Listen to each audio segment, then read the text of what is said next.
সাজিয়ে train up করতেন সারাটা ত্রিপুরায়। অসংখ্য পরিশ্রমী ছিলেন, নিজের শরীরের দিকে তেমন যত্ন নেন। তখনই প্রয়োজন হয়েছে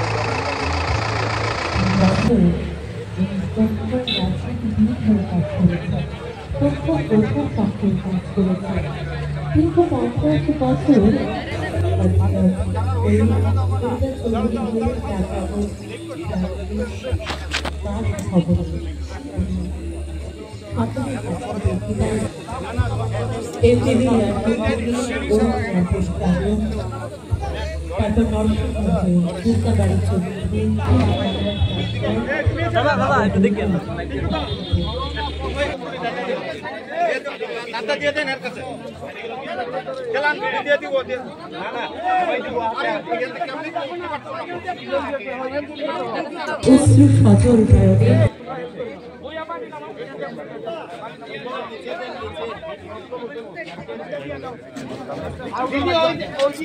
গোটা রাজ্য জুড়ে আজ শোকের ছায়া, শোক সম্পন্ন সমগ্র রাজ্য, গোটা বহুপুর, গোটা বামুটিয়া, গোটা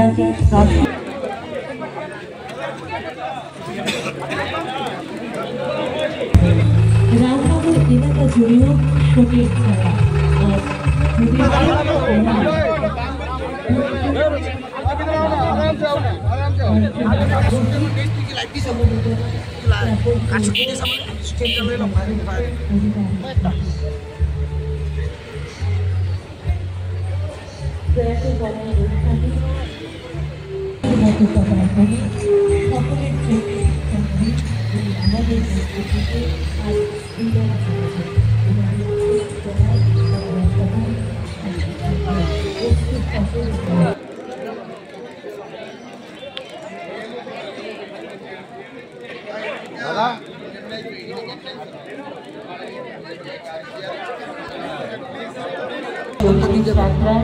আমরা আস্তে আস্তে এগিয়ে চললাম রাজ্য বিজেপির প্রদেশ কার্যালয়ের দিকে।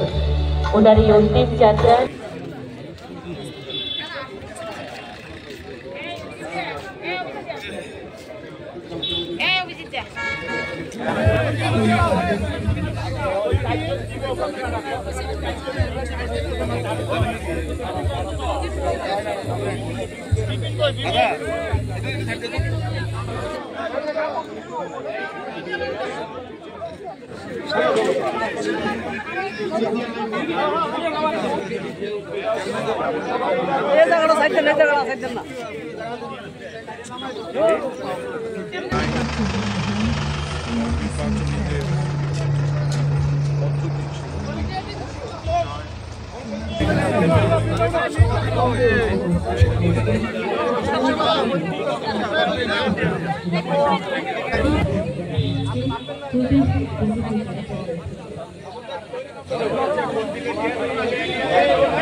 প্রচুর লোক সমাগত হয়েছিল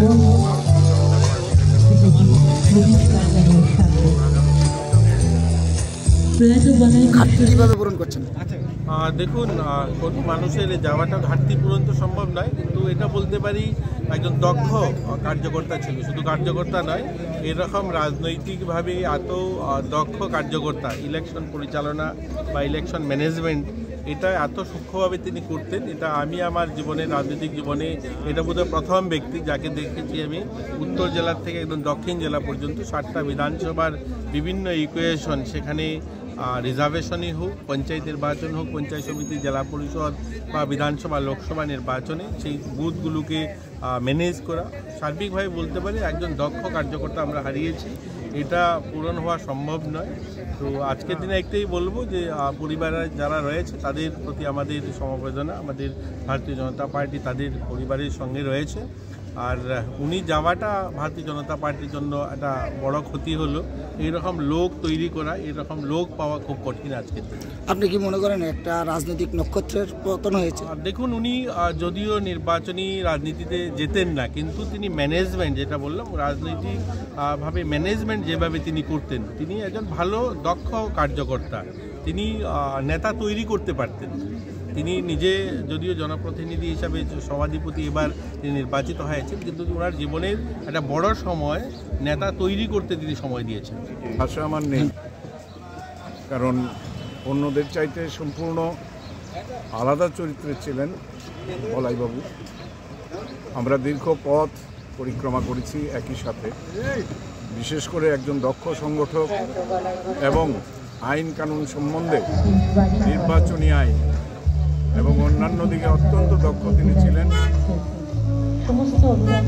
সেই কারণে ওনার চলে যাওয়া একটা অপূরণীয় ক্ষতি। দলের একটা বিশেষ সম্পদ আমরা হারিয়েছি। ভবিষ্যতে ওনারই অভাব পূরণ হওয়া খুব কঠিন হবে। আমি মনে করি এটা আমাদের ভারতীয় জনতা পার্টির একটা বিশাল ক্ষতি, এবং আগামী দিনও যাতে ওনার যে পথ বা শিক্ষা, যেভাবে উনি সংগঠনকে সাজিয়ে ট্রেন আপ করতেন, সারাটা ত্রিপুরায় অসম্ভব পরিশ্রমী ছিলেন, নিজের শরীরের দিকে তেমন যত্ন নেননি। যখনই প্রয়োজন হয়েছে দলের কাজে তিনি ছুটে গেছেন, এবং বিশেষ করে নির্বাচনী আইন এবং নির্বাচনী যে পদ্ধতি, সেগুলি কী করে অনুসরণ করতে হয় এবং কোনটা আইনি কোনটা বেআইনি সম্পর্কে তার আইডিয়া নফাদর পড়েছিল। তো সেই কারণে আমার ব্যক্তিগত একটা বিশাল লস এবং দলেরও একটা বড় ক্ষতি হয়েছে। এটা সবাই মিলে আগামী দিন এটাকে, তার পথকে অনুসরণ করে, তার শিক্ষাকে, অধ্যবসায়কে আমরা মাথায় রেখে আমাদের চলতে হবে। আমি আশা করি সেই দিকে আমাদের সমস্ত কর্মীরা, আপামর কর্মীরা নজর দেবেন এবং সেটার দিকে অনুসরণ করে চলবেন।